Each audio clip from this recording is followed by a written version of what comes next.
Hi.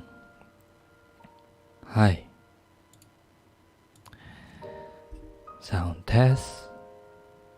Let me know if the my voice and the background music is in a comfortable level.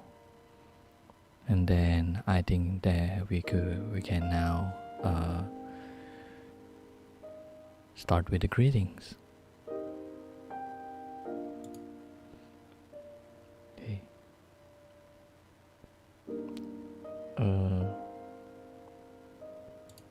Give me a second.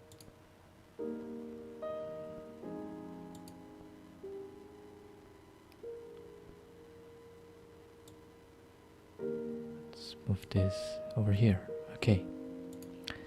Hi. Konbansaman guys.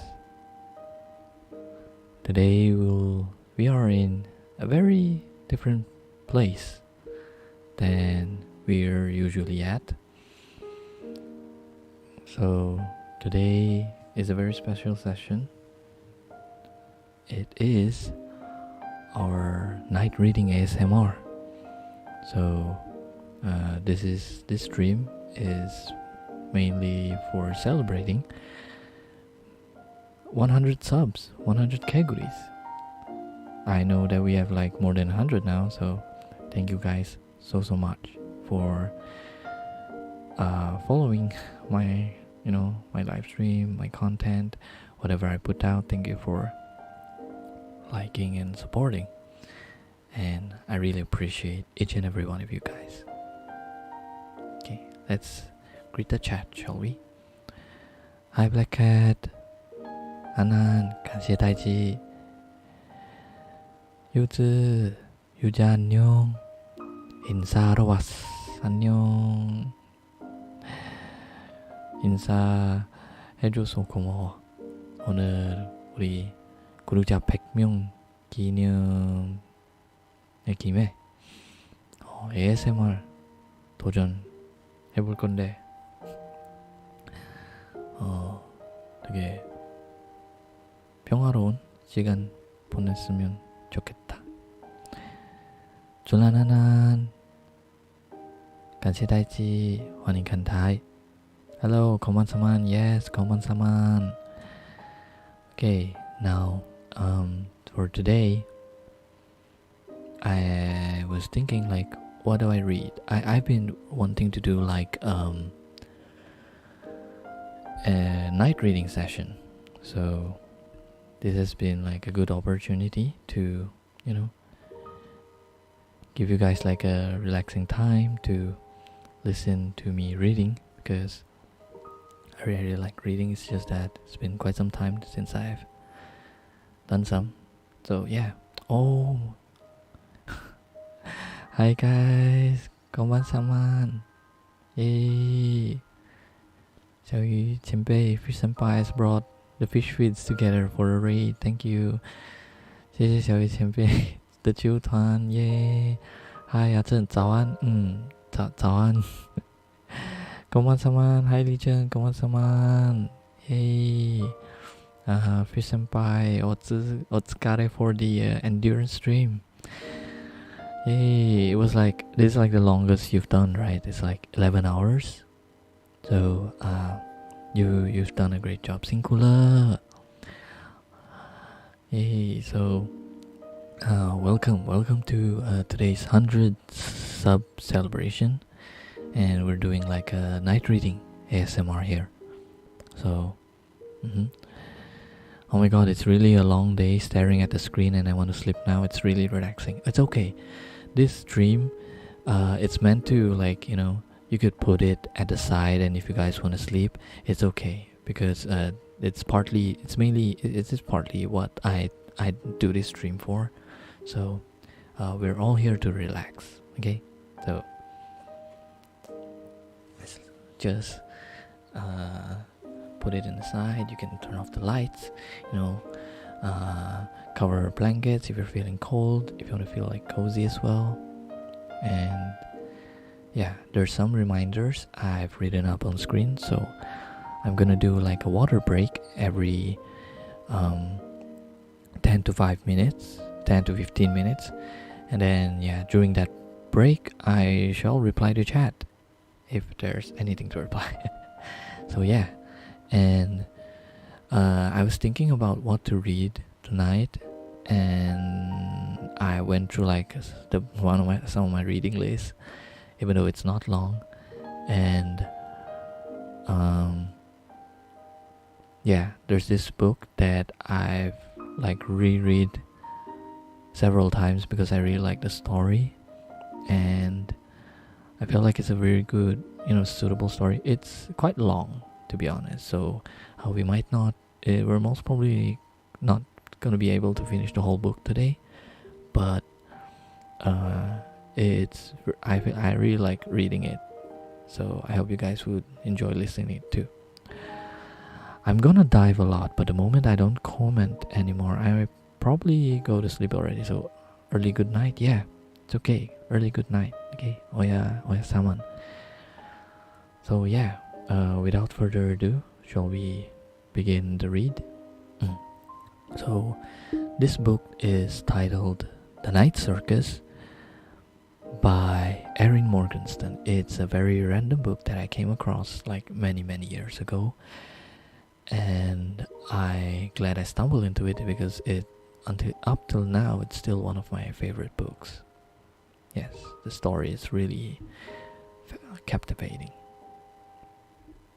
Okay, let me take a sip of water and I'm going to start reading it.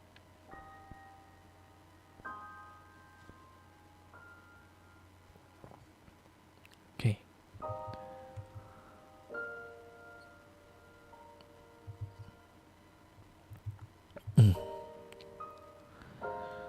哎呀，一直手飘正常发挥 Yes, it's okay. It means you're probably tired already. So just relax. Okay. Now we shall begin the night reading session tonight. Okay. The circus arrives without warning. No announcements preceded. No paper notices on downtown posts and billboards. No mentions or advertisements in local newspaper. It is simply there, when yesterday it was not. The towering tents are striped in black and white. No golds and crimsons to be seen. No color at all, save for the neighboring trees and the grass of the surrounding fields. Black and white stripes on gray sky. Countless tents of varying shapes and sizes, with an elaborate wrought iron fence encasing them in a colorless world. Even what little ground is visible from outside is black or white, painted or powdered, or treated with some other circus trick. But it is not open for business. Not just yet. Within hours, everyone in town has heard about it. By afternoon, the news is spread several towns over. Word of mouth is a more effective method of advertisements than typeset words and exclamation points on paper pamphlets or posters. It is impressive and unusual news, the sudden appearance of a mysterious circus. People marvel at the staggering height of the tallest tents. They stare at the clock that sits just inside the gates that no one can properly describe, and the black sign painted in white letters that hangs upon the gates, the one that reads, "Opens at nightfall, closes at dawn." What kind of circus is only open at night, people ask. No one has a proper answer. Yet as dusk approaches, there is a substantial crowd of spectators gathering outside the gates. You are amongst them, of course. Your curiosity got the better of you, as curiosity is wont to do. You stand in the fading light, the scarf around your neck pulled up against the chilly evening breeze, waiting to see for yourself exactly what kind of circus only opens once the sun sets. The ticket booth, clearly visible behind the gates, is closed and barred. The tents are still, save for when they ripple ever so slightly in the wind. The only movement within the circus is the clock that ticks by the passing minutes, if such a wonder of sculpture can be even called a clock. The circus looks abandoned and empty, but you think perhaps you can smell caramel wafting through the evening breeze, beneath the crisp scent of autumn leaves, a subtle sweetness at the edges of the cold. The sun disappears completely beyond the horizon, and the remaining luminosity shifts from dusk to twilight. The people around you are growing restless from waiting. A sea of shuffling feet, murmuring about abandoning the endeavor in search of some place warmer to pass the evening. You yourself are debating departing when it happens. First, there is a popping sound. It is barely audible over the wind and conversation. A soft noise like a kettle about to boil for tea. Then comes the light. All over the tents, small lights begin to flicker, as though the entirety of the circus is covered in particularly bright fireflies. The waiting crowd quiets as it watches this display of illumination. Someone near you gasps. A small child claps his hand with glee at the sight. When the tents are aglow, sparkling against the night sky, the sign appears. Stretched across the top of the gates, hidden in curls of iron, more firefly lights flicker to life. They pop as they brighten, some accompanied by a shower of glowing white sparks and a bit of smokes. The people nearest to the gates take a few steps back. At first, it is only a random pattern of lights, but as more of them ignite, it becomes clear that they are aligned in scripted letters. First, a C is distinguishable, followed by more letters, a Q oddly, and several E's. When the final bulb pops alight and the smoke and spark dissipate, it is finally legible, this elaborate incandescent sign. Leaning to the left to gain a better view, you can see that it reads Les Cercles des Rêves. Some crowd smile knowingly, while others frown and look questioningly at their neighbors. A child near you tugs on her mother's sleeves, begging to know what it says. The circus of dreams, comes the reply. The girl smiles delightedly. Then the iron gates shudder and unlock, seemingly by their own volition. They swing outward, inviting the crowd inside. Now the circus is open. Now you may enter. Okay, we are entering the next chapter.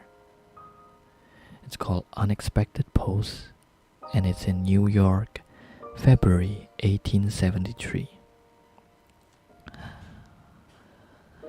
The man billed as Prospero the Enchanter receives a fair amount of correspondence via the theater office. But this is the first envelope addressed to him that contains a suicide note, and it is also the first to arrive carefully pinned to the coat of a 5-year-old girl.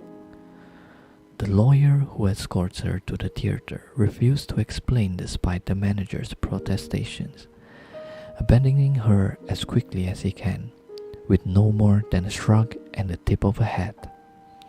The theater manager does not need to read the envelope to know who the girl is for. The bright eyes peering out from under a cloud of unruly brown curls are a smaller, wider version of the magician's own.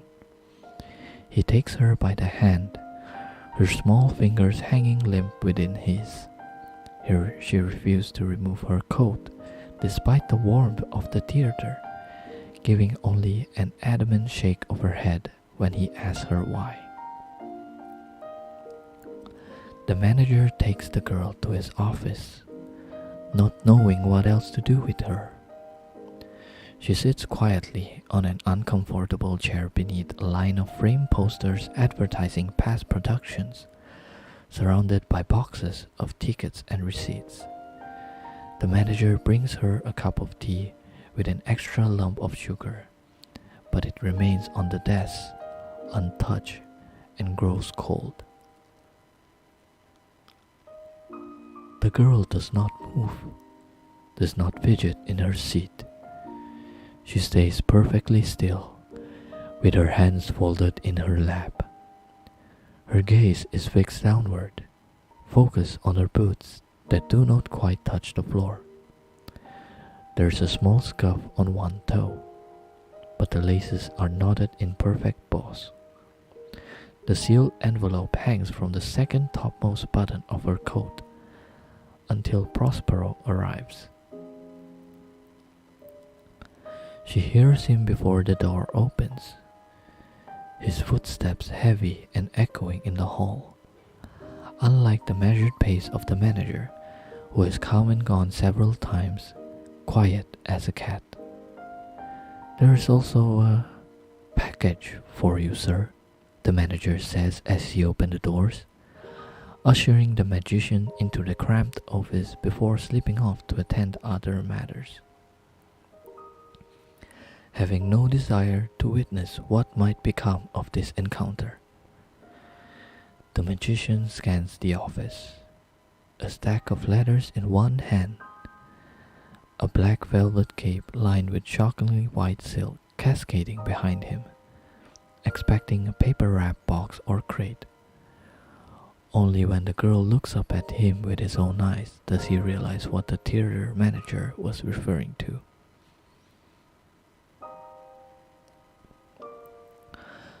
Prospero the Enchanter's immediate reaction upon meeting his daughter is a simple declaration of, "Well, shoot." The girl returns her attention to her boots. The magician closes the door behind him, dropping the stack of letters on the desk next to the teacup as he looks at the girl. He rips the envelope from her coat, leaving the pin clinging steadfastly to its button. While the writing on the front bears his stage name and the theater address, the letter inside greets him with his given name, Hector Bowen. He skims over the contents, an emotional impact desired by the author failing miserably, and finally, he pauses at the only fact he deems relevant. That this girl now left in his custody is obviously his own daughter, and her name is Celia. She should have named you Miranda, the man called Prospero the Enchanter said to the girl with a chuckle. I suppose she was not clever enough to think of it. The girl looks up at him again. Dark eyes narrow beneath her curls. The teacup on the desk begins to shake. Ripples disrupt the calm surface as cracks tremble across the glaze, and then it collapses in shards of floured porcelain. Cool tea cools in the saucer and drips onto the floor, leaving sticky trails along the polished wood. The magician's smile vanishes. He glances back at the desk with a frown, and the spilled tea begins sipping back up from the floor. The cracked and broken pieces stand and reform themselves around the liquid until the cup sits complete once more, soft swirls of steam rising into the air. Hector Bowen takes his daughter's face in his gloved hand, scrutinizing her expression for a moment before releasing her, his fingers leaving long red marks across her cheeks. You might be interesting, he says. The girl does not reply. He makes several attempts to rename her in the following weeks, but she refused to respond to anything but Celia. Several months later, once he decides she is ready, the magician writes a letter of his own. He includes no address, but it reaches its destination across the ocean nonetheless. Okay, so that is the end of another chapter. So it's been around 15 minutes, so let's take a water break and look at the chat.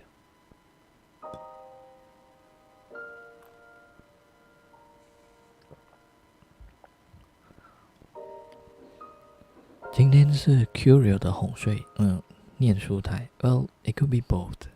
It could be both. Yeah.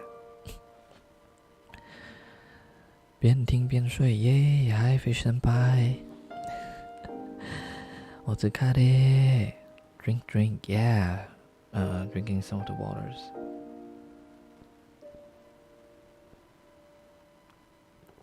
Yeah, just have like a cup of warm water. I could be, I feel like the next time I should probably, I could make like a hot cup of tea. I feel that would be nice. 补水对 Okay. Now, shall we move on to the next chapter? So the next chapter is called A Gentleman's Wager. In London, October 1873. Tonight is the final performance of a very limited engagement. Prospero the Enchanter has not graced the London stage in some time, and the booking is for a single week of performances, with no matinees. Tickets, though exorbitantly priced, sold out quite quickly.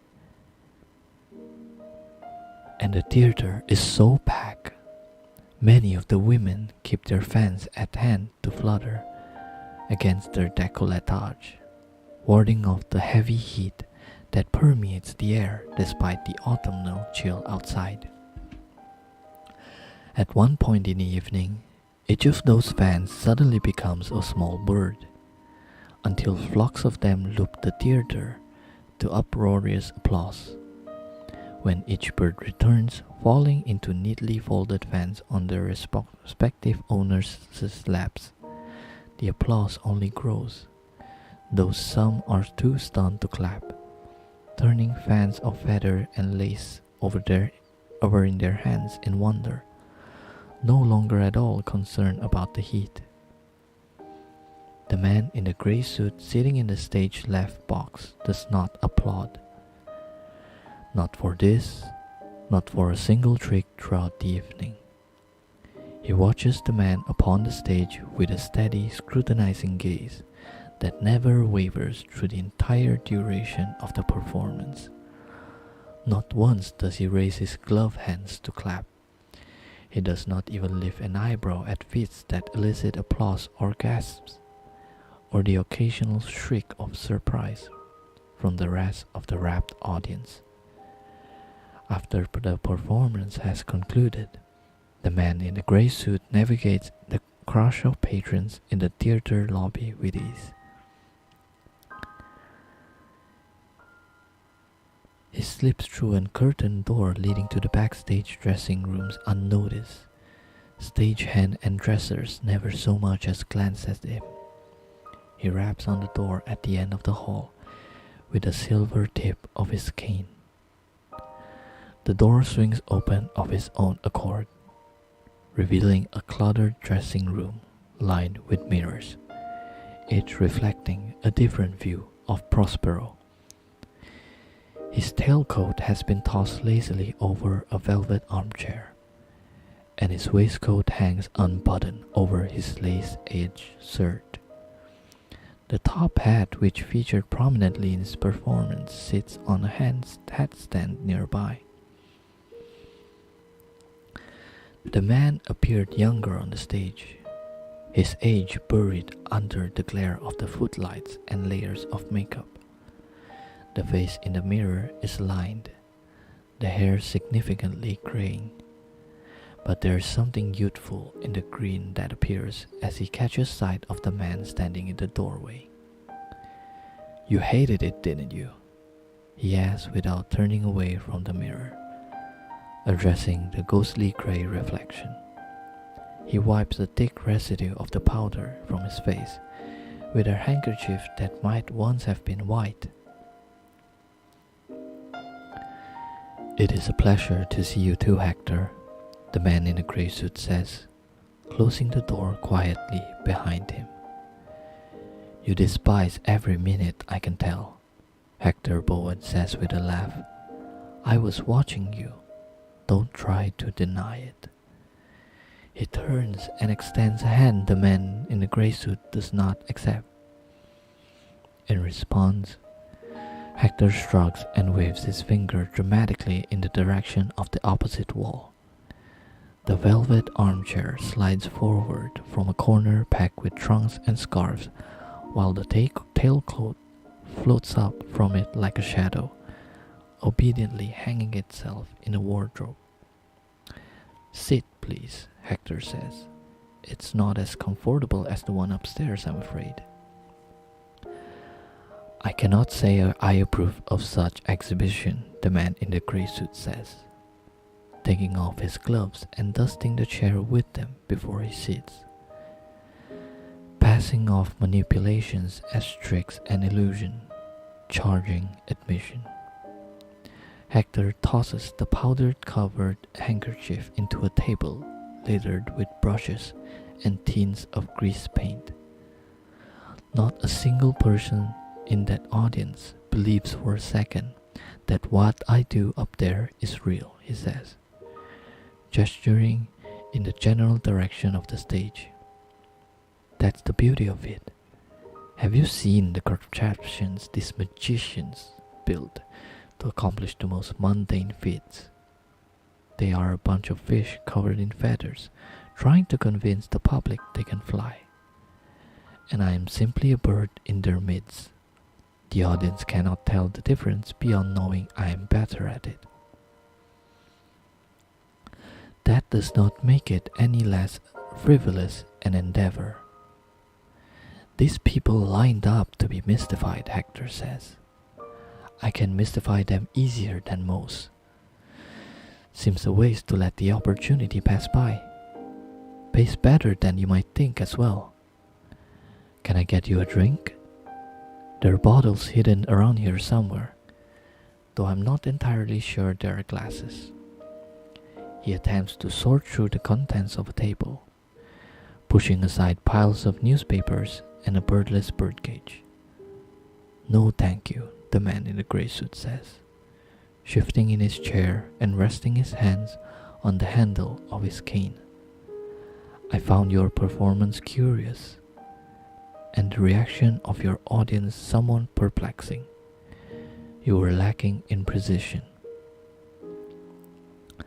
"Can't be too good if I want them to believe I'm as fake as the rest of them," Hector says with a laugh. "I thank you for coming and suffering through my show. I'm surprised you even turned up. I was beginning to give up hope. I've had that box reserved for you the entire week. I do not often decline invitation. Your letter said you had a proposition for me." "I do indeed," Hector says, striking his hands together in a single sharp clap. "I was hoping you might be up for a game.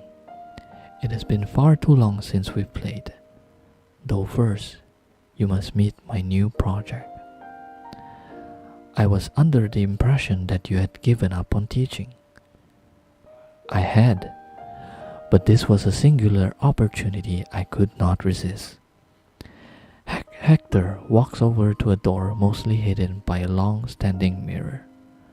"Celia, dearest," he calls into the adjoining room before returning to his chair.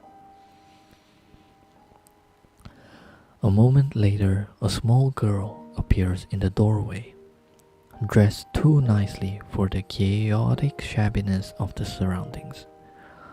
All ribbons and lace, perfect as a shop-pressed doll, save for a few unruly curls escaping her braids. She hesitates, hovering on the threshold, when she sees that her father is not alone. "It's all right, dearest.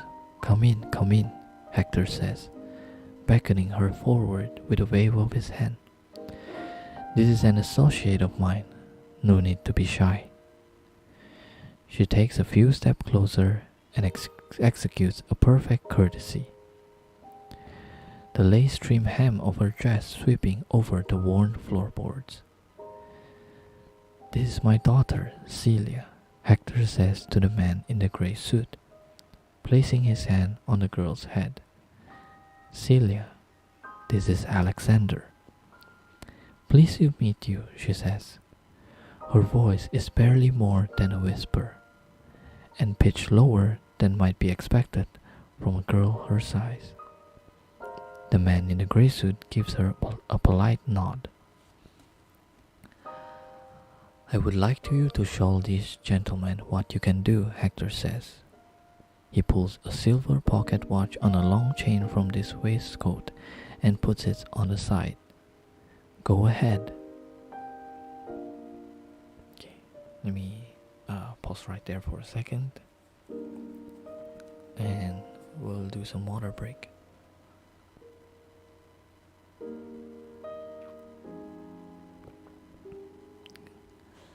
Hi Yenqua, welcome to the stream. Welcome to tonight's night reading ASMR. 感觉旁边有暖炉或火源的话，真的是暖暖好睡的夜晚。Yeah. Should I put like a fireplace sound effect next time? If you guys would like it next time. 我们自己想象一个 Yeah. Use the power of imagination. Okay, I'm not sure how to read that, but I'm sure it means like campfire, right? 念书会吗？感觉不错哦。That does sound like really warming as well. 想象比较安全，睡觉记得要把家里的火源都弄灭。Yeah, it can be really dangerous to leave like a fire hazard while you are asleep. 我看到想象家里着火，然后 this is fine. Oh my gosh, that's like a completely different feel. 这本好想之后自己拜读，感觉很有趣。Yeah, this is a very, very interesting book.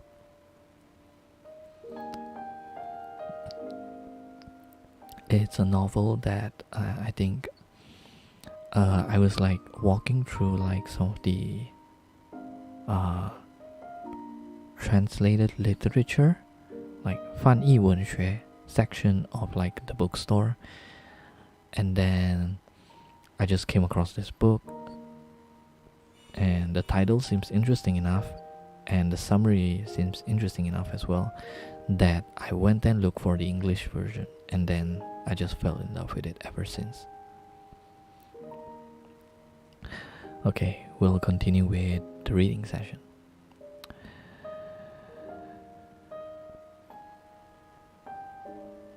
The girl's eyes widen.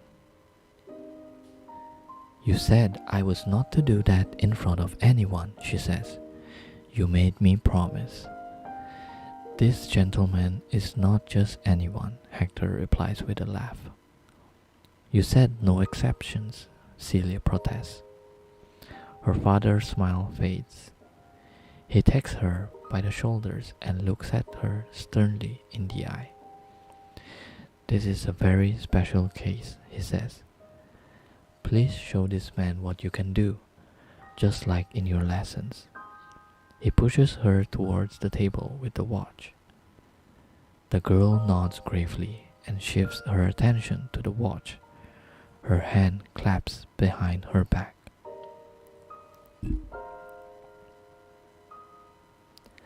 After a moment, the watch begins to rotate slowly, turning in circles on the surface of the table, trailing its chain behind in a spiral. Then the watch lifts from the table, floating in the air and hovering as though it were suspended in water. Hector looks to the man in the grey suit for a reaction. Impressive, the man says, but quite basic. Celia's brow furrows over her dark eyes and the watch shatters, gears spilling out into the air. Celia, her father says. She blushes at the sharpness of his tone and mumbles an apology. The gears float back to the watch, settling into place until the watch is complete again, hands ticking the second forward as though nothing had happened.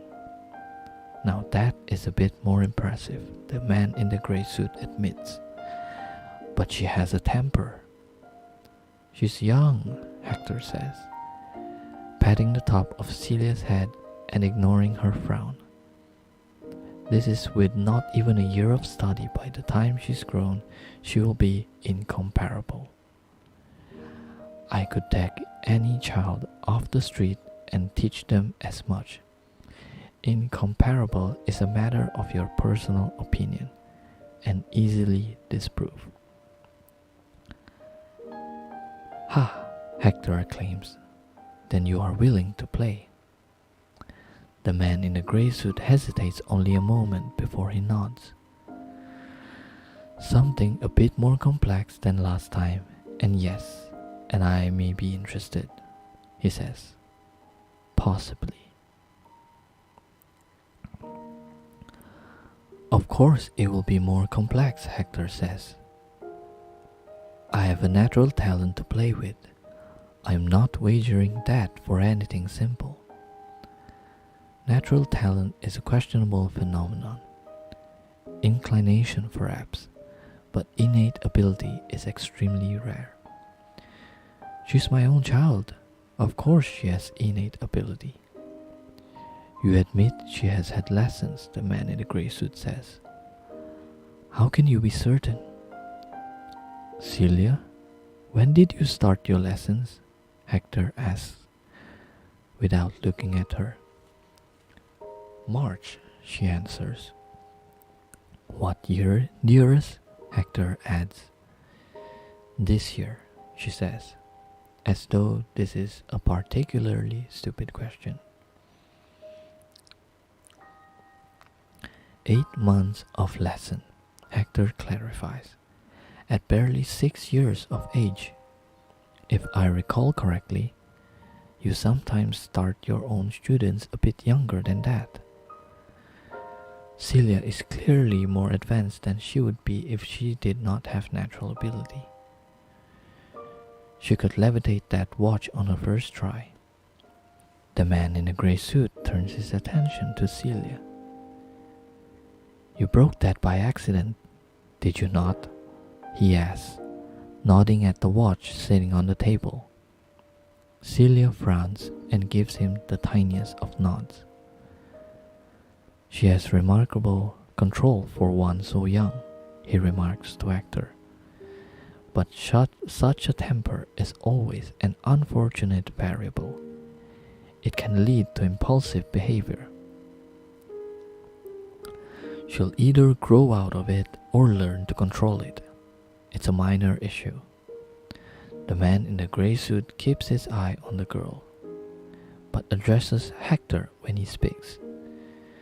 To Celia's ears, the sounds no longer resolve into words, as she frowns as her father's responses take on the same muddled quality. You would wager your own child?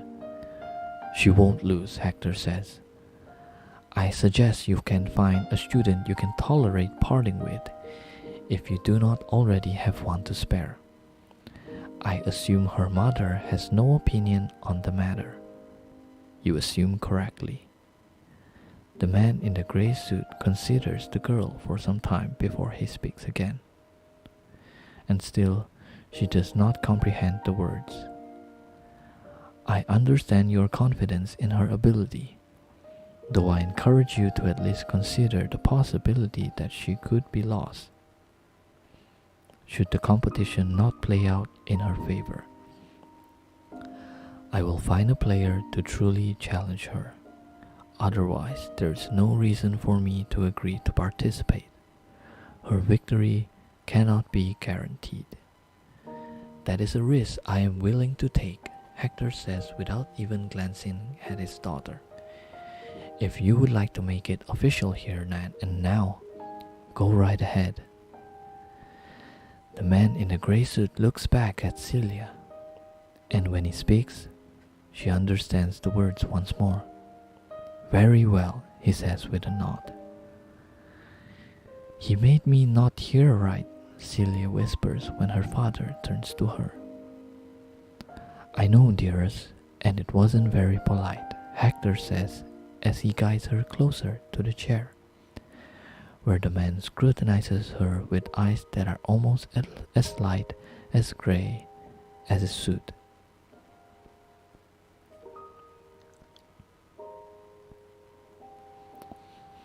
Have you always been able to do such things? He asks her, looking back at the watch again. Celia nods. My mama said I was the devil's child, she said quietly. The man in the gray suit leans forward and whispers something in her ear, too low for her father to overhear. A small smile brightens her face. Hold out your right hand, he says, leaning back in his chair.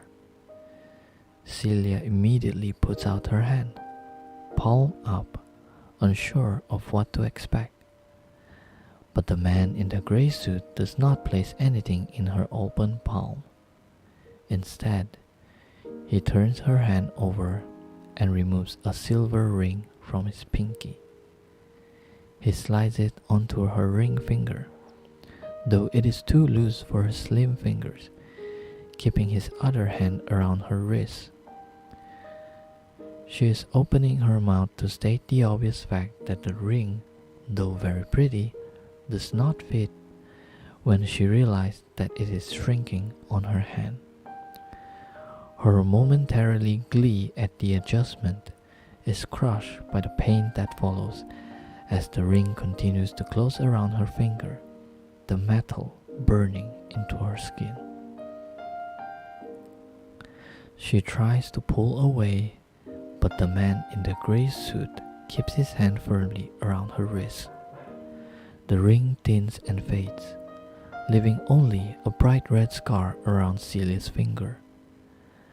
The man in the gray suit releases her wrist and she steps back, retreating into a corner and staring at her hand. Good girl, her father says. I will require some time to prepare a player of my own, the man in the gray suit says. Of course, Hector says. Take all the time you need. He pulls a gold band from his own hand and puts it on the table. For when you find yours, you prefer not to do the honors yourself. I trust you. The man in the gray suit nods and pulls a handkerchief from his coat, picking up the ring without touching it and placing it in his pocket.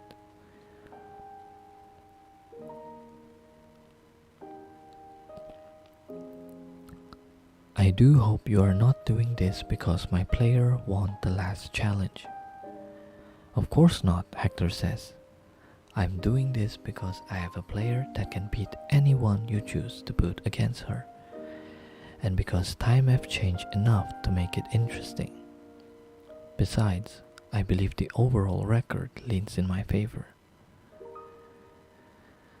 The man in the gray suit does not contest this point. He only watches Celia with the same scrutinizing gaze. She attempts to step out of his line of sight, but the room is too small. I suppose you already have a venue in mind? He asks. Not precisely, Hector says. I thought it might be fun to leave a bit of leeway as far as venue is concerned. An element of surprise, if you will. I'm acquainted with a theatrical producer here in London who should be game for staging the unusual. I shall drop a few hints when the time comes, and I am certain he will come up with something appropriate. Better to have it on neutral ground, though I thought you might appreciate starting things on your side of the pond. This gentleman's name? Lefrère, Chandras Christophe Lefrère. They say he's the illegitimate son of an Indian prince or something like that. Mother was some tramp of a ballerina. I have his card somewhere in this mess. You'll like him. He's quite forward-thinking. Wealthy, eccentric, a bit obsessive, somewhat unpredictable. But I suppose that is part and parcel of having an artistic temperament.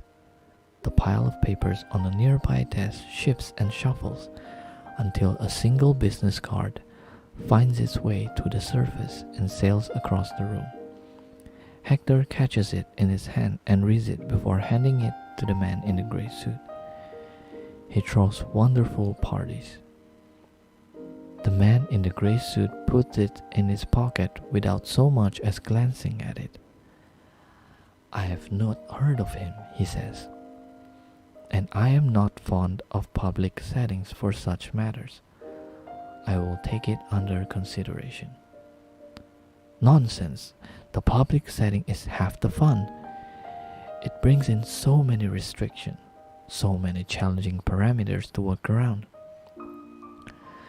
The man in the grey suit considers this for a moment before he nods. Do we have a disclosure clause?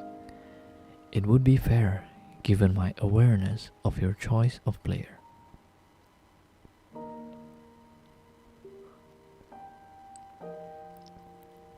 Let's have no clauses at all beyond the basic rules of interference and see what happens, Hector says. I want to push boundaries with this time. No time limits either. I'll even give you first move. Very well. We have an agreement. I shall be in touch. The man in the grey suit stands, brushing invisible dust from his sleeve.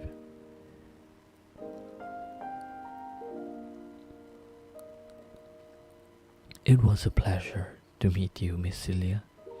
Celia bobs another perfect courtesy, all the while regarding him with wary eyes. The man in the grey suit tips his hat to Prospero and slips out the door and then out of the theater, moving like a shadow onto this busy street. Okay, let's have a water break again.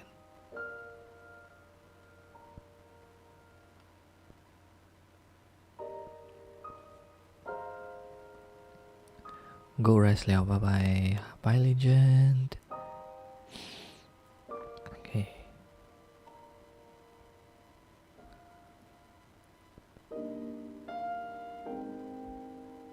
How was the read so far, guys? Is the volume okay? Is my voice getting like too soft or something? You can let me know.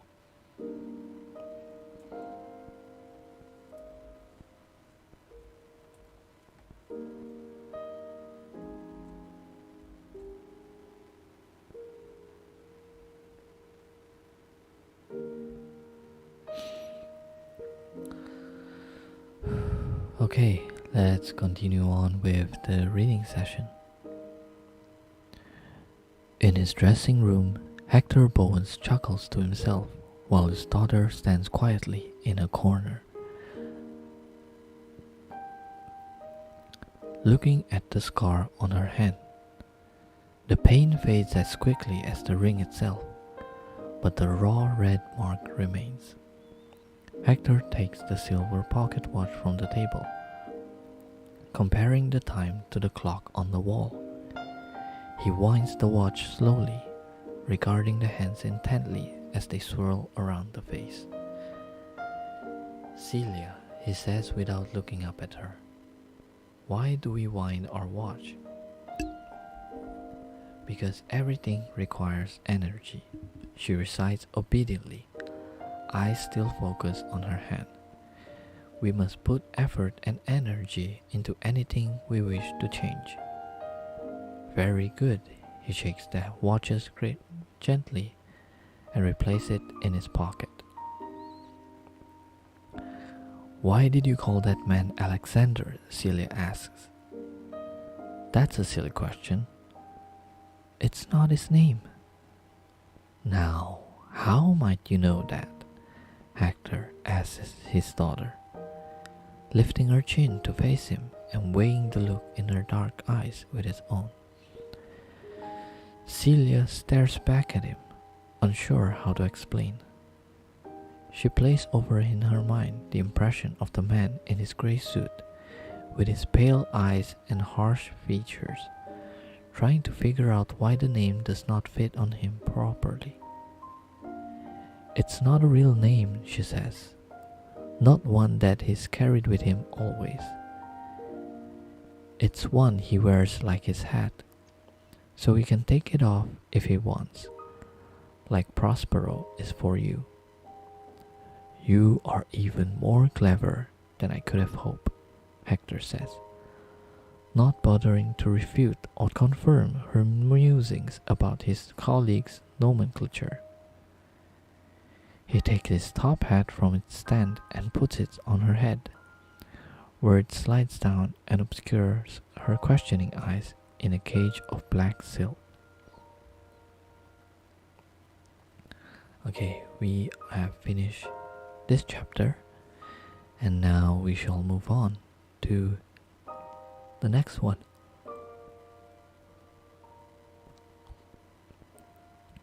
And it's titled Shades of Grey. London, January 1874. The building is as grey as the pavement below and the sky above, appearing as impermanent as the clouds, as though it could vanish into the air without notice. Nondescript grey stone renders it indistinguishable from the surrounding buildings, save for a tarnished sign hanging by the door. Even the head mistress inside is clad in a deep charcoal. Yet the man in the grey suit looks out of place. The cut of his suit is too sharp, the handle of his cane too well polished beneath his pristine gloves. He gives his name, but the headmistress forgets it almost instantly and is too embarrassed to ask him to repeat it. Later, when he signs the required paperwork, his signature is completely illegible, and that particular form is lost within weeks of being filed. He presents unusual criteria in what he is looking for. The headmistress is confused, but after a few questions and clarification, she brings him 3 children, 2 boys and 1 girl. The man requests to interview them privately, and the headmistress reluctantly agrees. The first boy is spoken to for only a few minutes before he is dismissed.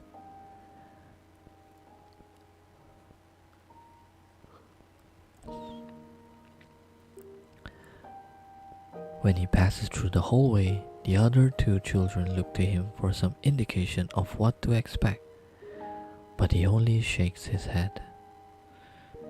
The girl is kept longer, but she too is dismissed, her forehead wrinkled in confusion. The other boy is then brought into the room to speak with the man in the grey suit. He is directed to sit in a chair across from a desk, while the man stands nearby. Excuse me, guys. This boy does not fidget as much as the first boy did.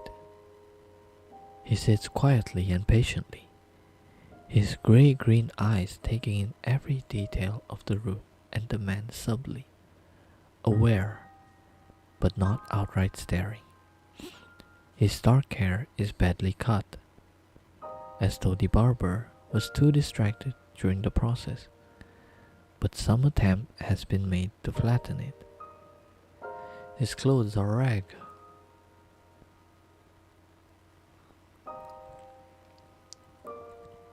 but well kept, though his pants are too short and may have once been blue or brown or green, but have faded too much to be certain. How long have you been here? The man asks, after silently examining the boy's shabby appearance for a few moments. Always, the boy says. How old are you? I'll be 9 in May. You look younger than that. It is not a lie. I did not mean to suggest that it was.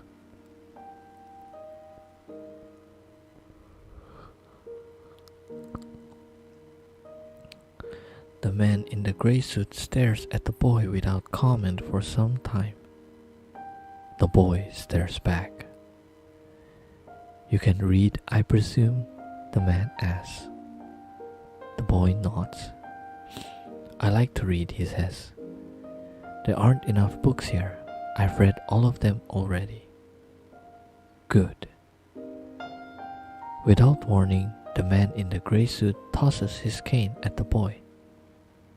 The boy catches it one hand easily without flinching, though his eyes narrow in confusion as he looks from the cane to the man and back. The man nods to himself and reclaims his cane, pulling a pale handkerchief from his pocket to wipe the boy's fingerprints from the surface. Very well, the man says. You will be coming to study with me. I assure you.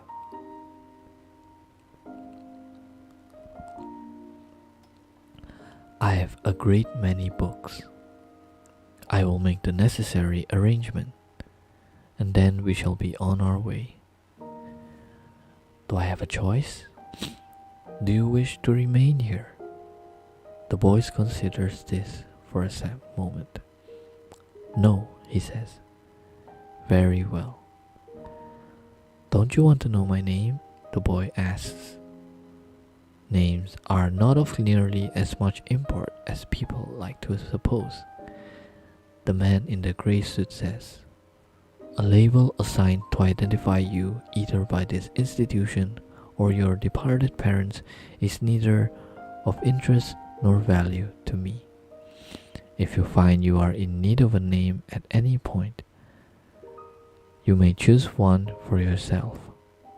For now, it will not be necessary. The boy is sent to pack his small bag of negligible possessions. The man in the gray suit signs papers and responds to the headmistress' questions with answers she does not entirely follow, but she does not process the transaction. When the boy is ready, the man in the gray suit takes him for the gray stone building, and he does not return. So that's the end of another chapter.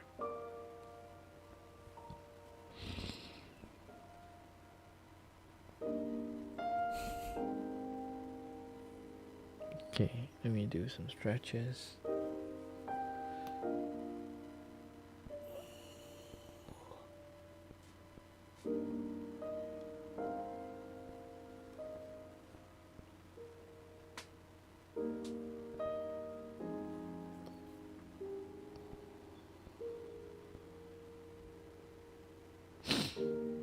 Okay, another short water break.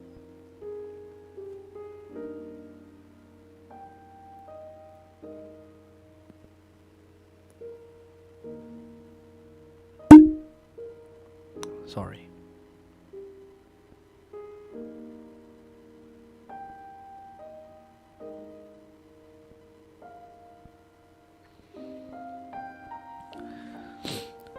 All right, let's continue on with the new chapter. Tascado, thank you. Wow, what happened?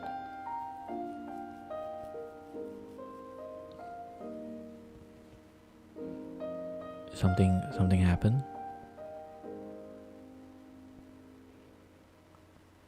Okay, it's okay. 没事，可以继续. Okay. Sorry if the knock on the mic is really loud. Sorry. Okay, next up is the chapter called Magic Lessons. Dated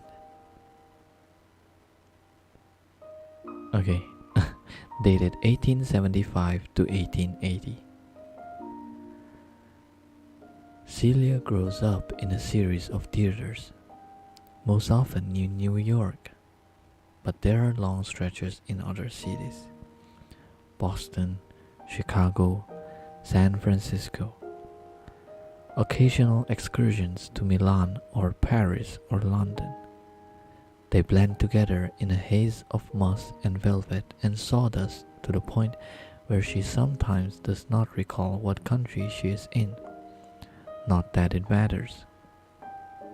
Her father brings her everywhere while she is small, parading her like a well-loved small dog in expensive gowns, for his colleagues and acquaintances to fawn over in pubs after performances.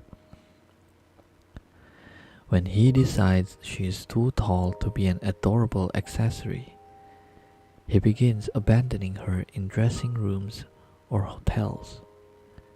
She wonders each night if perhaps he will not return, but he always stumbles in at unseemly hours, sometimes patting her gently on her head while she pretends to be asleep, other times ignoring her entirely. Her lessons have become less formal. When before he would sit her down at marked though irregular times, now he tests her constantly, but never in public.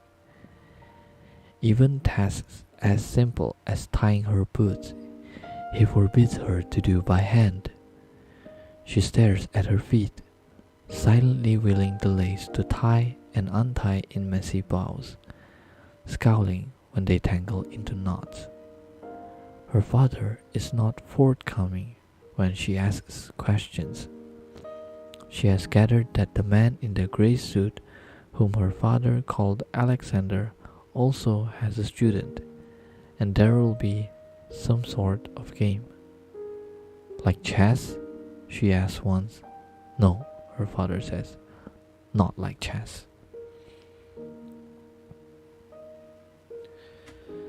The boy grows up in a townhouse in London. He sees no one, not even when his meals are delivered to his rooms, appearing by the door on covered trays and disappearing in the same manner.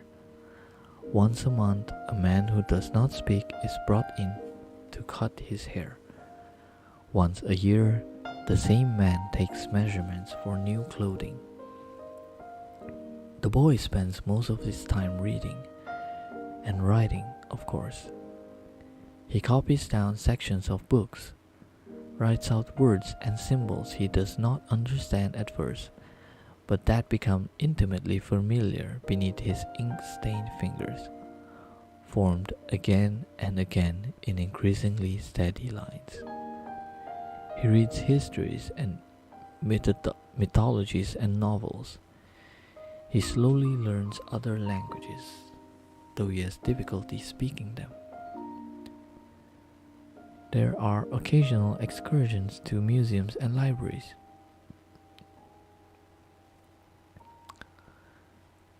During off hours when there are few, if any, other visitors.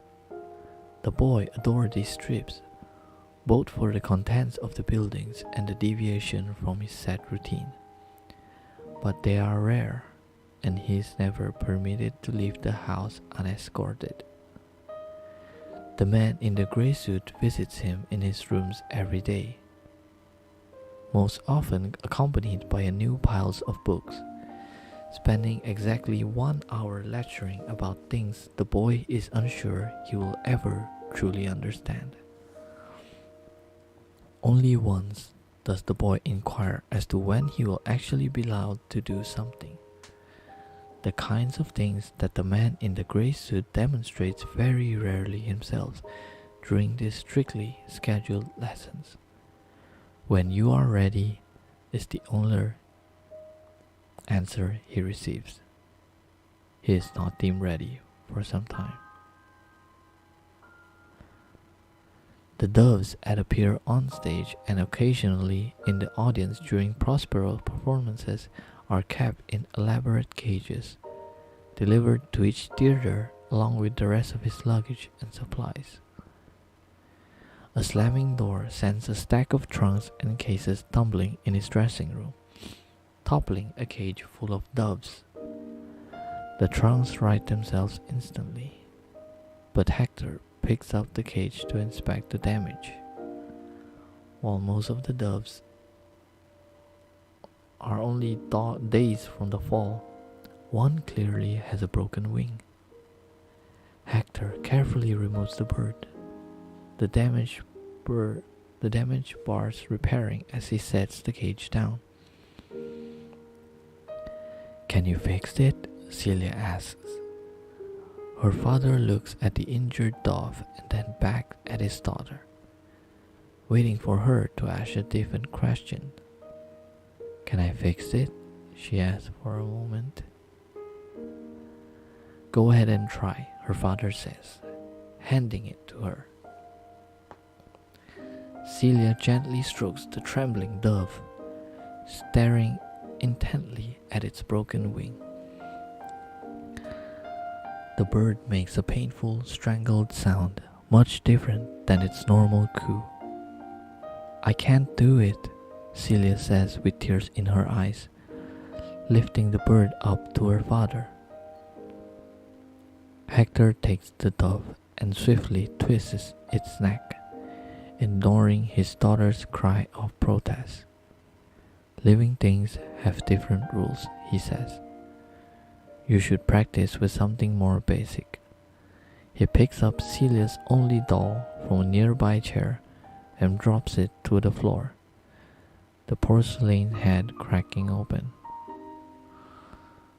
When Celia returns her father the next day with a perfectly repaired doll, he only nods his approval before waving her away, returning to his pre-performance preparations. "You could have fixed the bird," Celia says. "Then you wouldn't have learned anything," Hector says. "You need to understand your limitations so you can overcome them. You do want to win, don't you?" Celia nods, looking down at her doll. It bears no evidence that it had ever been damaged, not a single crack along the vacant, smiling face. She throws it under a chair and does not take it with her when they depart the theater. The man in the gray suit takes the boy for a week in France that is not precisely a holiday. The trip is unannounced, the boy's small suitcase packed without his knowledge. The boy assumes they are there for some manner of lesson, but no particular area of study is specified. After the first day, he wonders if they are visiting only for the food, entranced by the luscious crackle of fresh baked bread in boulangeries and the sheer variety of cheeses. There are off-hour trips to silent museums, where the boy tries and fails to walk through galleries as quietly as his instructor does, cringing when each footfall echoes. Though he requests a sketchbook, his instructor insists it will be better for him to capture the image in his memory. One evening, the boy is sent to the theater. He expects a play or perhaps a ballet, but the performance is something he finds unusual. The man on the stage, a slick-haired, bearded fellow, whose white gloves moves like birds against the black of his suit, performs simple tricks and sleight-of-hand misdirection. Birds disappear from cages with false bottoms, handkerchief slips from pockets to be concealed again in cuffs. The boy watches both the magician and his modest audience curiously. The spectators seem interested by the deceptions, often applauding them politely. When he questions his instructor after the show, he is told the matter would not be discussed until they return to London at the end of the week. The next evening, the boy is brought to a larger theater and again left alone for the performance. The sheer size of the crowd makes him nervous. He has never been in a space so full of people before. The man on the stage appears older than the man from the previous night. He wears a nicer suit. His movements are more precise.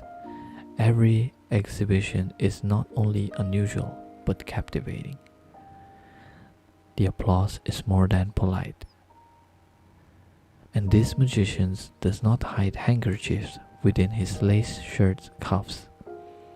The birds that appear from all manner of locations have no cages at all. These are feats that the boy has seen only in his lessons. Manipulations and illusions he has been expressly informed again and again must be kept secret. The boy applauds as well when Prospero the enchanter takes his final bow. Again, his instructor refused to answer any of his questions until they returned to London. Once in the townhouse, falling back into a routine that now feels as though it has never been disrupted, the man in the grey suit first asks the boy to tell him the difference between the two performances. The first man was using mechanical contraptions and mirrors, making the audience look different places when he did not wish them to see something, to create a false impression. The second man, the one named for the Duke from the Tempest, he was pretending to do similar things, but he did not use mirrors and tricks. He did things the way you do. Very good. Do you know that man? The boy asks. I have known that man for a very long time, his instructor says.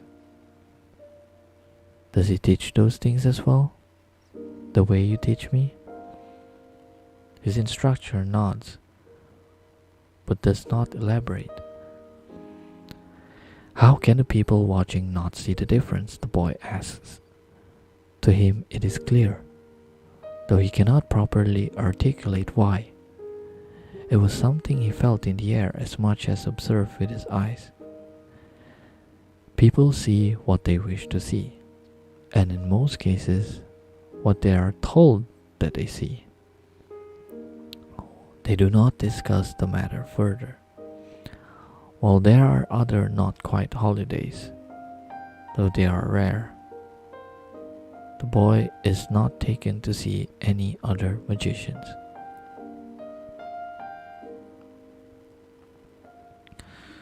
Okay, let's take a short water break. Nothing, just proceed. Okay. Gua, hi, yeah, welcome to the stream. Give me a second while I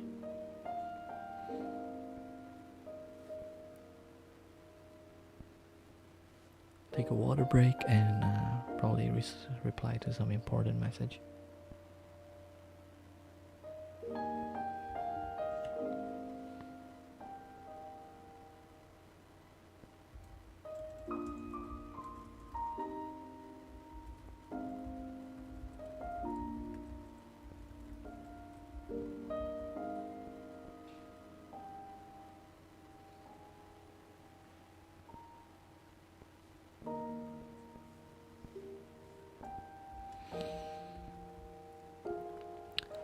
I'm spamming Tuscaro sticker.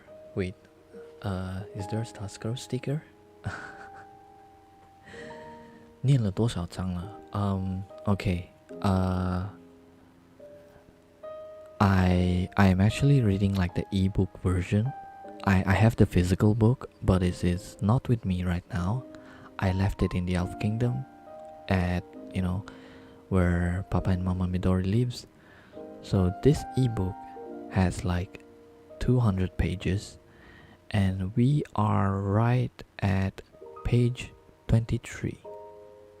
This I am surprised I actually read this far, though like there are some like empty pages, like simple illustrations. So yeah, let's see, probably read this at least like 2 hours, right? Let's do that. So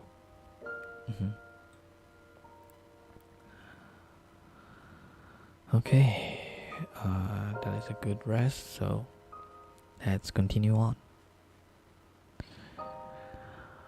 Prospero the enchanter uses a pocket knife to slit his daughter's fingertips open, one by one, watching wordlessly as she cries until calm enough to heal them, drips of blood slowly creeping backward.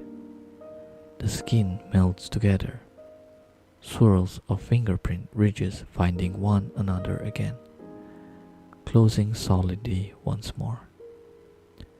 Celia's shoulders fall, releasing the tension that is knotted in them, her relief palpable as she draws herself safely together.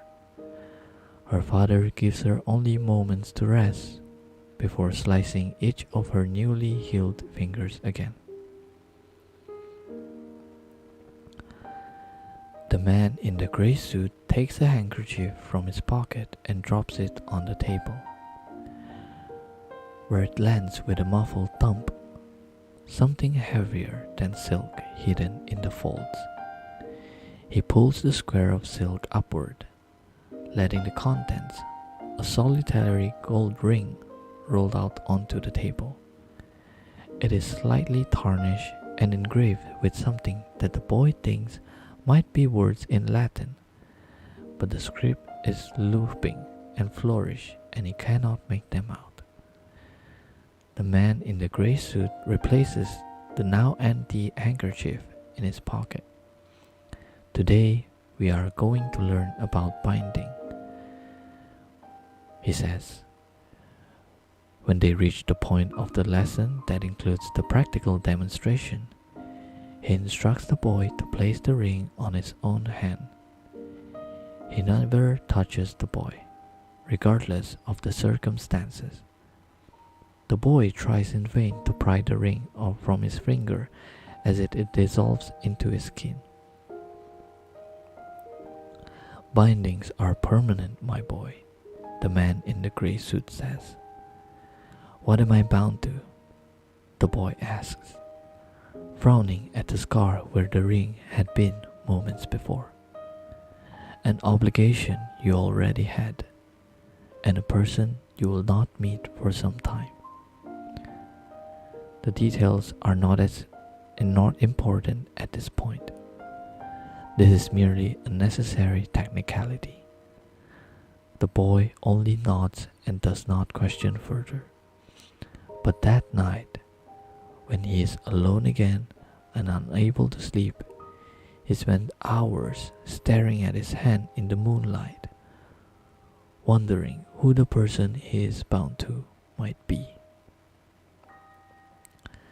Thousands of miles away, in a crowded theater that thunders with applause for the man on stage, hidden in the shadows formed between disused pieces of scenery backstage, Celia Bowen curls herself into a ball and cries.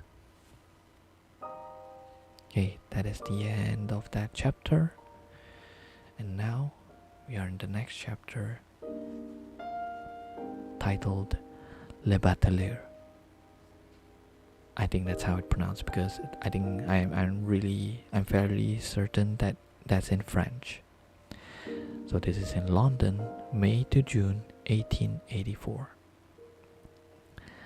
Just before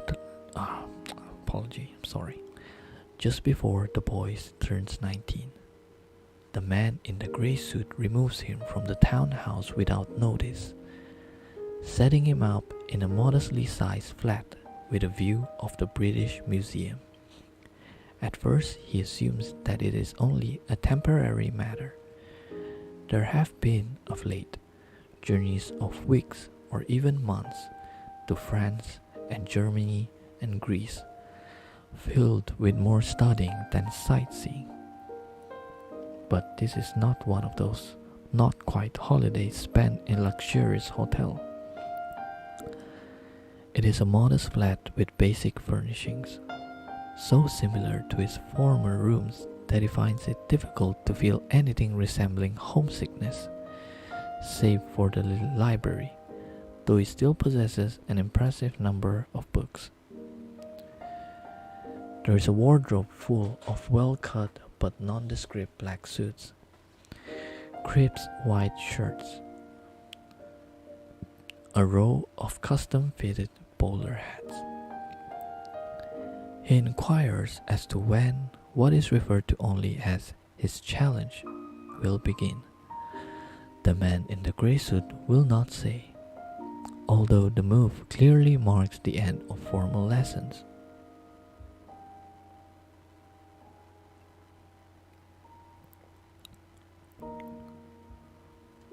Instead, he continues his studies independently. He keeps notebooks full of symbols and glyphs, working through his old notes and finding new elements to consider. He carries smaller volumes with him at all times, transcribing them into larger ones once they are filled. He begins each notebook the same way, with a detailed drawing of a tree inscribed with black ink inside the front cover. From there, the black branches stretch onto the subsequent pages, tying together lines that form letters and symbols, each page almost completely covered in ink. All of it, runes and words and glyphs, twisted together and grounded to the initial tree. There is a forest of such trees, carefully filed on his bookshelves. He practices the things he has been taught, though it is difficult to gauge the effectiveness of his illusions on his own. He spends a great deal of time regarding reflection in mirrors. Unscheduled and no longer under lock and key, he takes long walks around the city. The sheer volume of people is nerve-wracking, but the joy in being able to leave his flat whenever he chooses outweighs his fear of accidentally bumping into passerby as he attempts to traverse the streets. He sits in parks and cafes, observing people who pay him little notice as he blends into crowds of young men in interchangeable suits and bowler hats. One afternoon, he returns to his old townhouse, thinking perhaps it would not be an imposition to call on his instructor for something as simple as tea. But the building is abandoned, the windows boarded. As he walks back to his flat, he places a hand on his pocket and realizes that his notebook is missing. He swears aloud, attracting a glare from a passing woman who steps aside as he stops short on the crowded pavement. He retraces his steps, growing more anxious with each turn. A light rain begins to fall, not much more than mist, but several umbrellas spring up amongst the crowd. He pulls the brim of his bowler hat down to better shield his eyes as he searches the dampening pavement for any sign of his notebook. He stops at a corner beneath the awning of a cafe, watching the lamps flickering on up and down the street, wondering if he should wait until the crowd thins or the rain lets up.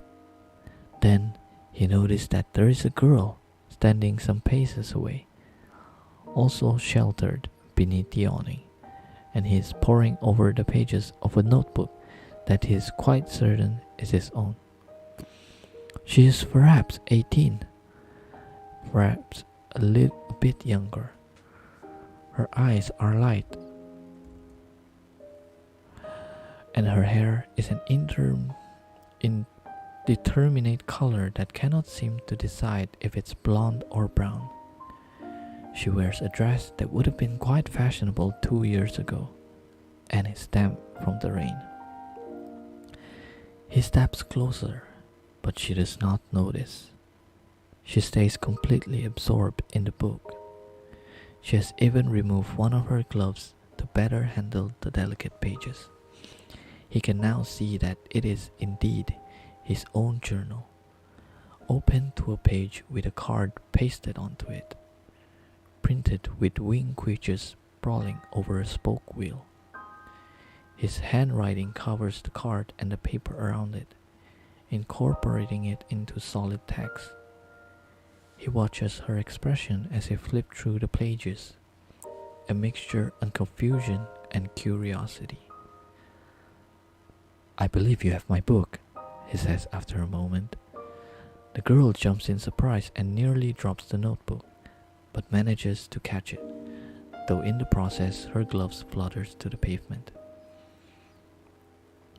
He bends down to retrieve it, and when he straightens and offers it to her, she seems surprised to see that he is smiling at her.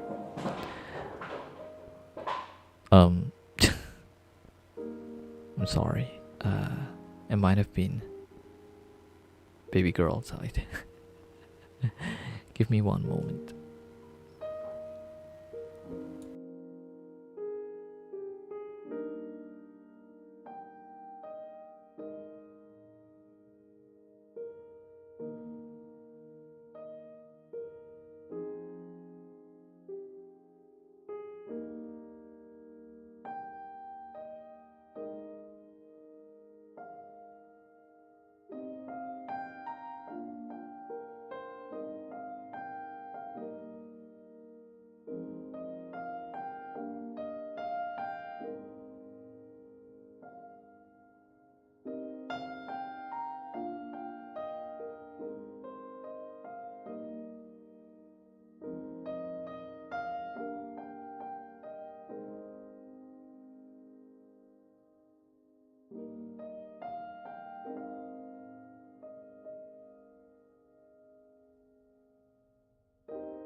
Hi. Excuse me for the brief moment of departure. Yeah, all is fine, so nothing to worry about. Okay, baby girl 也要听故事吗？ Maybe. Nah, she's just playing around outside. Okay, where were we? Okay.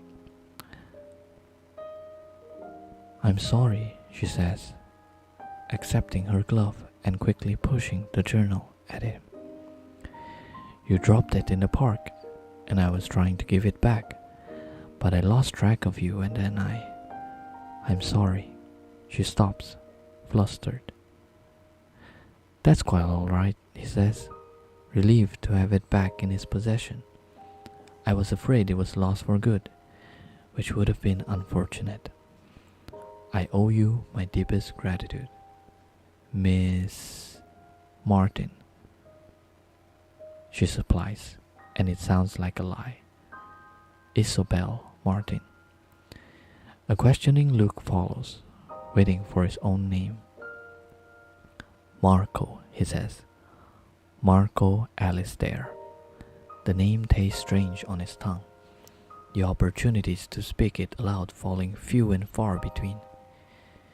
He has written this variant of his given name, combined with the form of his instructor aliases so many times that it seems like his own, but adding sound to symbol is a different process entirely. The ease at which Isobel accepts it makes it feel more real. "Pleased to meet you, Mr. Alistair," she says. He should thank her and take his book as go. It is the sensible thing to do. But he is not particularly inclined to return to his empty flat. "Might I buy you a drink as a token of my thanks, Miss Martin?" he asks, after slipping the notebook into his pocket.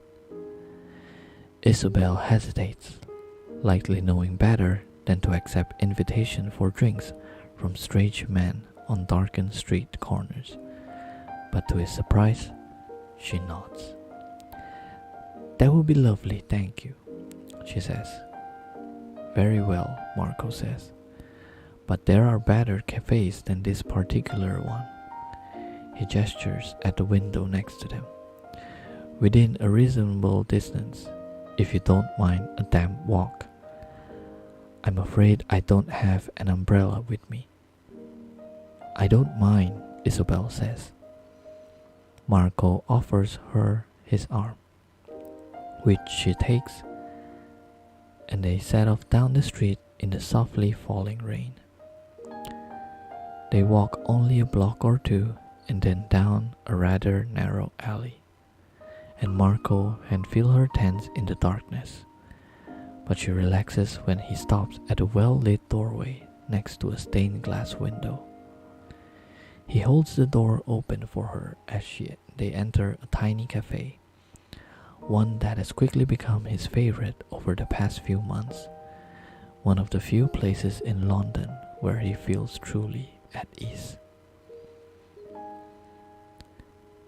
Candles flicker in glass holders on every available surface, and the walls are painted a rich, bold red.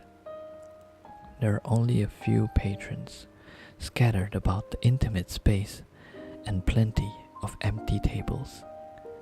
They sit at a small table near the window. Marco waves at the women behind the bar, who then brings them 2 glasses of Bordeaux, leaving the bottle on the table next to a small vase holding a yellow rose.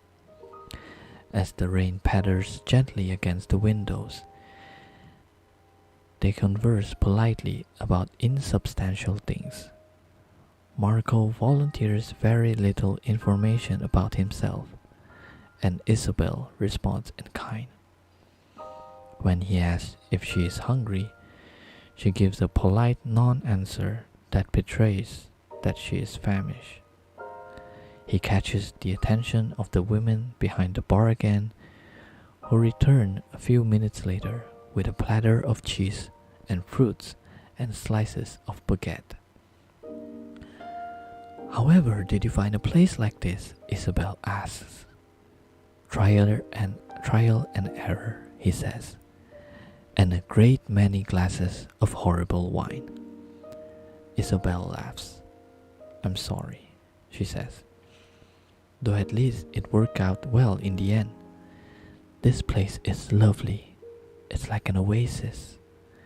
"An oasis with very good wine," Marco agrees, tipping his glass towards her. "It reminds me of France," Isobel says. "Are you from France?" he asks. "No," Isobel says, "but I lived there for a while." "As did I," Marco says, "though that was some time ago." "And you are correct. This place is very French. I think that's part of the charm. So many places here don't bother to be charming." "You're charming," Isobel says, and immediately blushes, looking like she will put the words back into her mouth if she could. "Thank you," Marco replies, unsure what else to say. "I'm sorry," Isobel says, clearly flustered. "I didn't mean to." She begins to trail off, but perhaps emboldened by a glass and a half of wine, she continues. There are charms in your book, she says. She looks to him for a reaction, but he says nothing and she looks away. Charms. She continues to fill the silence. Talisman. Symbols. I don't know what all of them mean, but they are charms, are they not? She takes a nervous sip of her wine before daring to look back at him. Marco chooses his words carefully, wary about the direction the conversation is taking. And what does a young lady who once lived in France know of charms and talismans? He asks.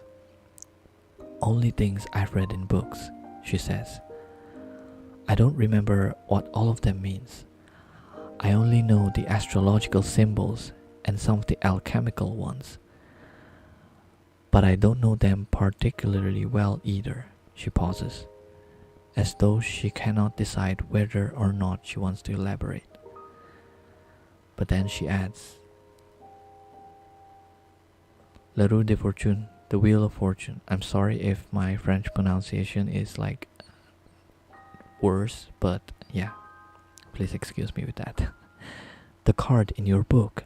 I know that card. I have a deck myself.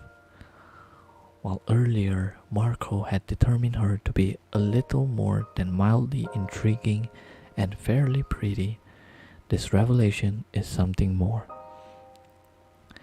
He leans into the table, regarding her with considerably increased interest than he had moments before. Do you mean you read the tarot, Miss Martin? He asks. Isabel nods. I do. At least, I try, she says. Only for myself though, which I suppose is not really reading. It's just something I picked up a few years ago. Do you have your deck with you? Marco asks. Isabel nods again. I would very much like to see it if you don't mind, he adds, when she makes no move to take it from her bag. Isabel glances around the cafe at the other patrons. Marco gives a dismissive wave. Don't worry yourself about them, he says. It takes a great deal more than a deck of cards to frighten this lot. But if you would rather not, I understand. No, I don't mind, Isabel says, picking up her bag and carefully pulling out the deck of cards wrapped in a scrap of black silk.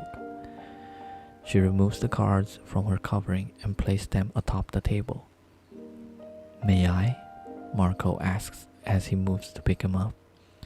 By all means, Isabel answered, surprised. Some readers do not like other people touching their cards, Marco explains, recalling details from his divination lessons as he gently lifts the deck. And I would not want to be presumptuous. He turns over the top card, Le Batelier, the magician. Marco cannot help but smile at the card before replacing it in the pile. Do you read? Isabel asks him. Oh no, he says. I am familiar with the cards, but they do not speak to me, not in ways enough to properly read. He looks up from the cards at Isabel, still not certain what to make of her. They speak to you though, do they not? I've never thought of it that way, but I suppose they do, she says. She sits quietly, watching him flip through the deck. He treats it with the same care she showed with his journal, holding the cards delicately by their edges. When he has looked through the entire deck, he places them back on the table. They are very old, he says. Much older than you, I would venture to guess. Might I inquire as to how they come into your possession?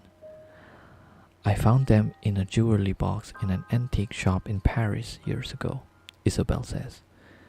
The woman in there wouldn't even sell them to me.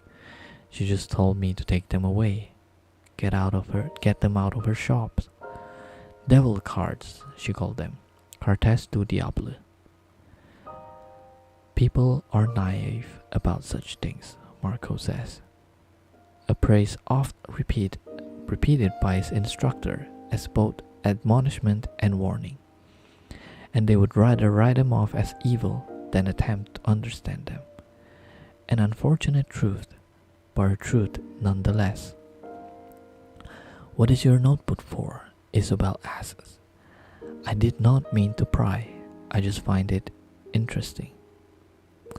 I hope you'll forgive me for looking through it. Well, we are even on that matter now that you had allowed me to look through your cards, he says.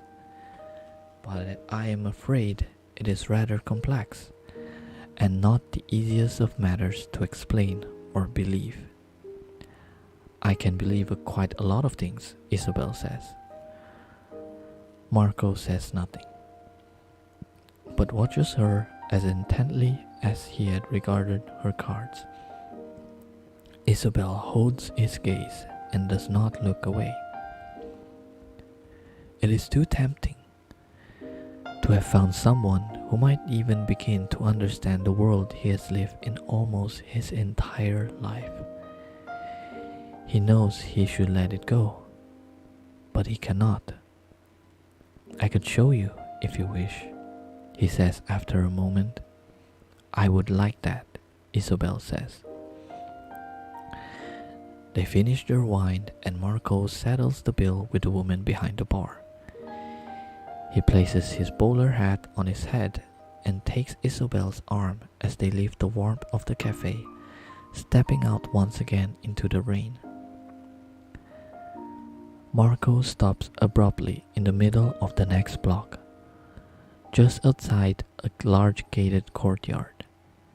It is set back from the street, a cobblestone alcove formed by the grey stone walls. This will do, he says. He leads Isabel off of the pavement and into the space between the wall and the gate, positioning her so her back is against the cold wet stone, and stands directly in front of her, so close that she can see each drop of rain on the brim of his bowler hat. Do for what? She asks, apprehension creeping into her voice. The rain is still falling around them and there is nowhere to go. Marco simply raises a gloved hand to quiet her, concentrating on the rain and the wall behind her head. He has never had someone to try this particular feat on before, and he is uncertain he will even be able to manage it. Do you trust me, Miss Martin? He asks, watching her with the same intense stare from the cafe, only this time his eyes are barely inches from her own.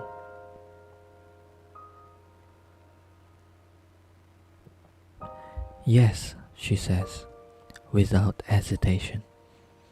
Good, Marco says, and with a swift movement, he lifts his hand and places it firmly over Isabel's eyes.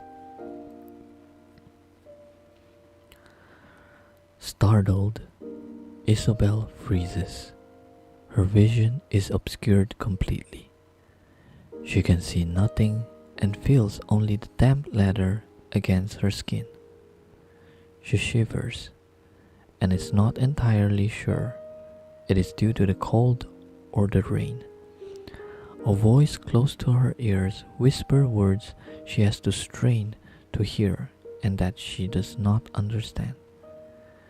And then she can no longer hear the rain, and the stone wall behind her feels rough when moments ago it had been smooth. The darkness is somehow brighter, and then Marco lowers his hand. Blinking as her eyes adjusted to the light, Isabel first sees Marco in front of her, but something is different. There are no drops of rain on the brim of his hat. There are no drops of rain at all, instead. There is sunlight casting a soft glow around him, But that is not what makes Isabel gasp. What elicits the gasp is the fact that they are standing in a forest, her back pressed up against a huge ancient tree trunk. The trees are bare and black, their branches stretching into the bright blue expanse of sky above them.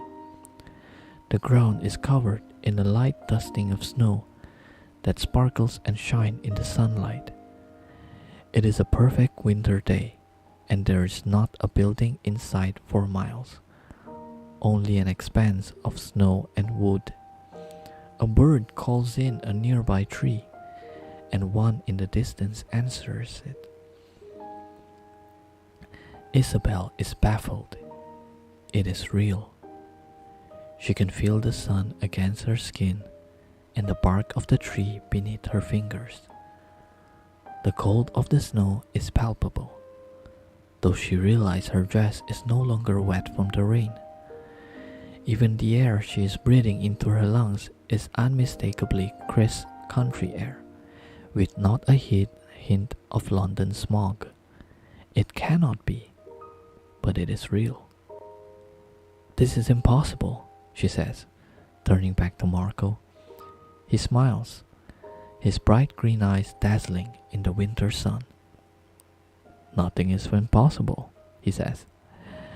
Isabel laughs, the high-pitched, delighted laugh of a child. A million questions rush through her head, and she cannot properly articulate any of them. And then a clear image of a card springs suddenly into her mind. Le Batelier. You're a magician, she says. I don't think anyone actually has called me that before, Marco responds. Isabel laughs again, and she is still laughing when he leans closer and kisses her. The pair of birds circle overhead as a light wind blows through the branches of the trees around them. To the passers-by on the darkened London street, they look like nothing out of the ordinary, only young lovers kissing in the rain.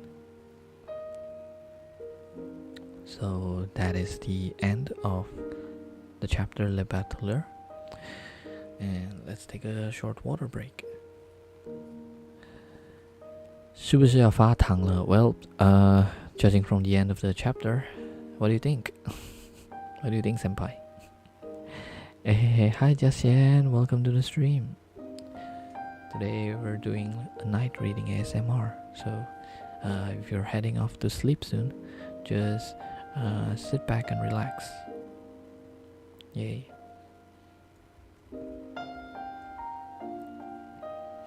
Hello, hi Shintoki, hello, hi.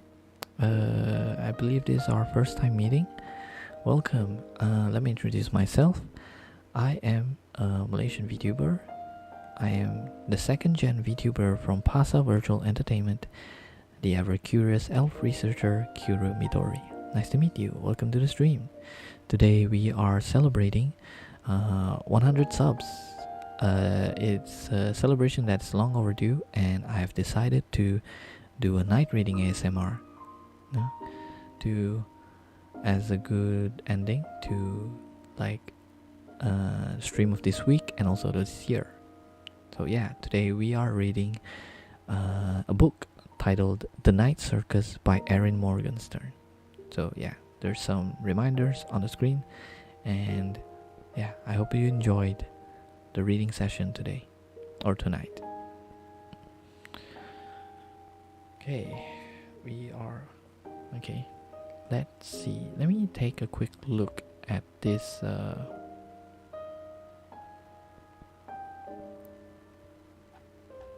okay, I think we can fit one more chapter. 比我下午喝的奶茶还甜. Oh, okay, I'm glad you liked it. Okay, so let's continue. So this next chapter is called False Pretenses. It is dated July to November 1884. Prospero the Enchanter gives no formal reason for his retirement from the stage. His tours has been so sporadic in recent years that the lack of performances passes mostly without notice. But Hector Bowen still tours, in a manner of speaking, even if Prospero the Enchanter does not. He travels from city to city, hiring out his 16-year-old daughter as a spiritual medium. "I hate this, Papa," Celia protests frequently. "If you can think of a better way to bide your time before your challenge begins, and don't you dare say reading, then you are welcome to it, provided it makes as much money as this does. Besides, it is good practice for you to perform in front of an audience." "These people are insufferable," Celia says, though it is not exactly what she means. They make her uncomfortable. The way they look at her, the pleading glances and tear-streaked stares. They see her as a thing, a bridge to their lost loved ones that they so desperately cling to. They talk about her as though she is not even in the room, as if she is as insubstantial as their beloved spirits. She must force herself not to cringe when they inevitably embrace her, thanking her through their sobs.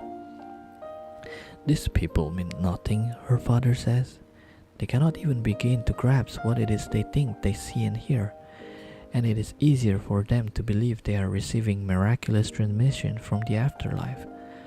Why not take advantage of that, especially when they are so willing to part with their money for something so simple?" Celia maintains that no amount of money is worth such an excruciating experience. But Hector is insistent, so they continue to travel, levitating tables and producing phantom knocking on all manner of wallpaper walls. She remains baffled by the way their clients crave the communication, the reassurance. Not once has she ever wished to contact her departed mother, and she doubts her mother would want to speak with her if she could, especially through such complicated methods. This is all a lie, she wants to say to them. The dead are not hovering nearby to knock politely at teacups and tabletops and whisper through billowing curtains. She occasionally breaks their valuables, placing the blame on restless spirits. Her father picks different names for her as they change locales, but he uses Miranda often, presumably because he knows how much it annoys her. After months of it, she is exhausted from the travel and the strain and the fact that her father barely lets her eat. As she claims looking like a waif makes her seem more convincing, closer to the other side. Only after she genuinely faints during a session, rather than perfectly executing the choreographed dramatic swoon, does he relent to respite at their home in New York. At tea one afternoon, in between glares at the amount of jam and clotted cream she is slathering on her scones, he mentions that he has contracted her services for the weekend to a whipping widow across town, who has agreed to pay twice her normal rate. "I said you could have a rest," her father says when Celia refuses. Not even looking up from the pile of paper he has spread across the dining table. "You've had 3 days. That should suffice. You look fine. You're going to be even prettier than your mother someday." "I'm surprised you remember what my mother looked like," Celia says. "Do you?" her father asks, glancing up at her and continuing when she only frowns in response. "I may have only spent a matter of weeks in her company, but I remember her with more clarity than you do, and you had her for 5 years. Time is a peculiar thing. You'll learn that eventually. He returns his attention to his papers. What about this challenge you're supposedly training me for? Celia asks. Or is that just another way for you to make money? Celia, dearest, Hector says. You have great things ahead of you, but if we have relinquished control of when they will begin, our side do not have the first move. We will simply be notified when it is time to put you on the board, as it were. Then why does it matter what I do in the meantime? You need the practice. Celia tilts her head, staring at him as she puts her hand on the table. All of the table folds themselves into elaborate shapes, pyramids and helixes and paper birds with rustling wings. Her father looks up, annoyed. He lifts a heavy glass paperweight and breaks it down to her hand, hard enough to break her wrist with a sharp crack. The papers unfold and flutter back to the surface of the table. You need the practice, he repeats. Your control is still lacking. Celia leaves the room without a word, holding her wrists and biting back tears. And for Christ's sake, stop crying, her father calls after her. It takes her the better part of an hour to set and heal the shards of bones. 补水时间, okay, yeah. We can take a little sip of the water.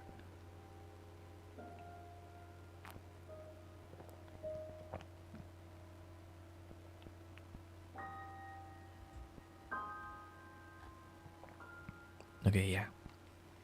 Okay, I think I'm good. Yeah. Okay. Let's continue on. Thank you for the reminder, Black Cat.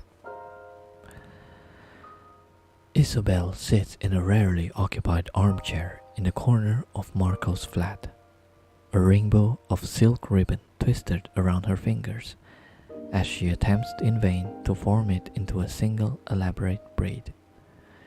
This seems so silly, she remarks, frowning at the tangle of ribbon. It's a simple charm, Marco says from his desk when he sits surrounded by open books. A ribbon for each element, bound with knots and intent. It's like your cards, only influencing the subject instead of simply defining its meaning. But it won't work if you don't believe it will. You know that. Perhaps I am not in the proper mood to believe it, Isabel says, loosening the knots and putting the ribbons aside, letting them cascade over the arm of the chair. I'll try again tomorrow.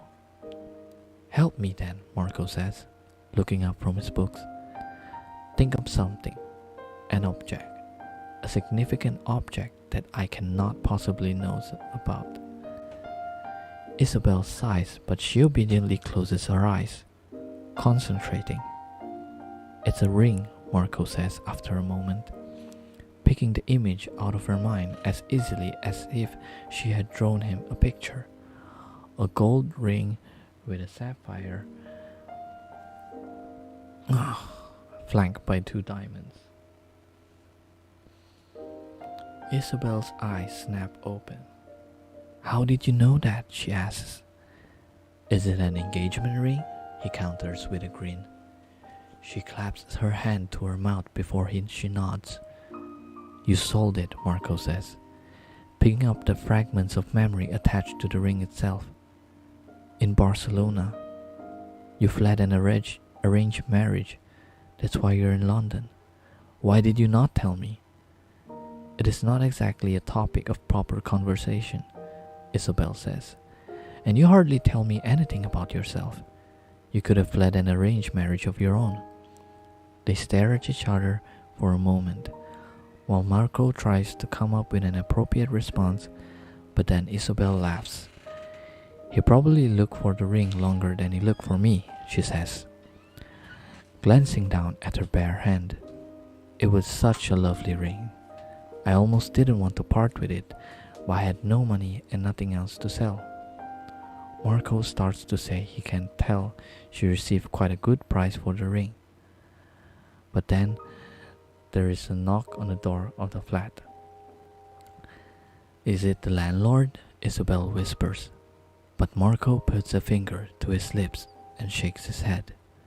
Only one person ever knocks upon that door unannounced. Marco waves Isabel into the adjoining study before he answers. The man in the gray suit does not enter the flat. He has never entered the space since he orchestrated the transition, pushing his student out into the world. "You will be applying for a physician to work for this man," he says without greeting, taking a faded business card from his pocket. "You will likely need a name." "I have a name," Marco says. The man in the gray suit does not inquire as to what it might be. "Your interview is scheduled for tomorrow afternoon," he says. "I've handled a number of business matters for Monsieur Levere of late, and I've put in a strong recommendation. But you should do whatever is needed to secure the position."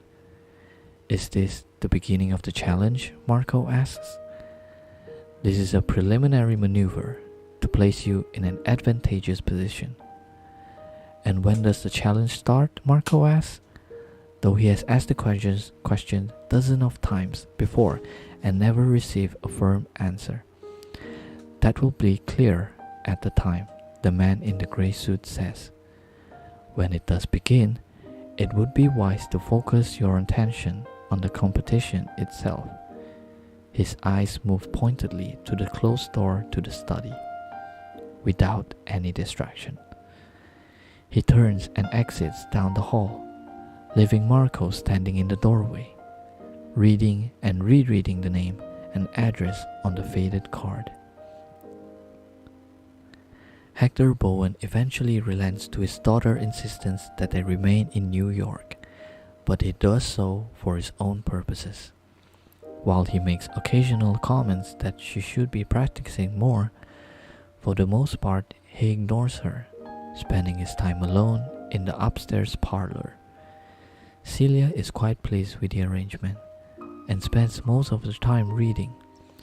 She sneaks out to bookstores, surprised when her father does not inquire as to where the piles of freshly bounded volumes came from.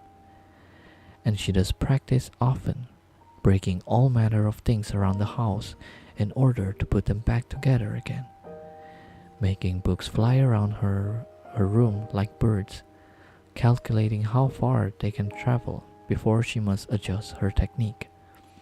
She becomes quite adept at manipulating fabric, altering her gowns as expertly as a master tailor to accommodate the weight she has regained, her body feeling like her own again.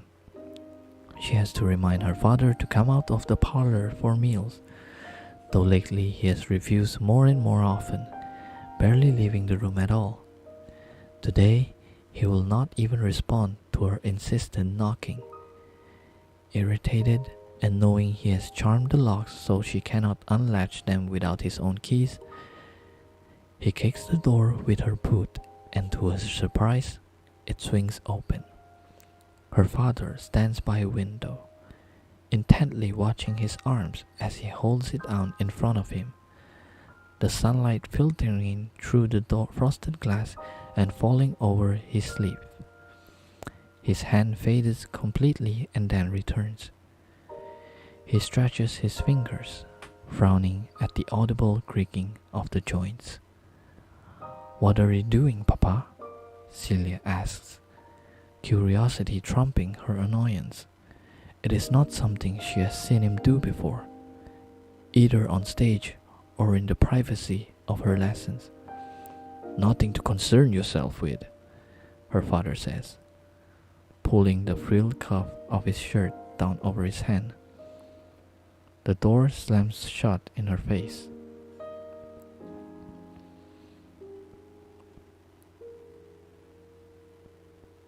Okay, that is the end of this chapter. Let me drink some water and let me excuse myself for a second.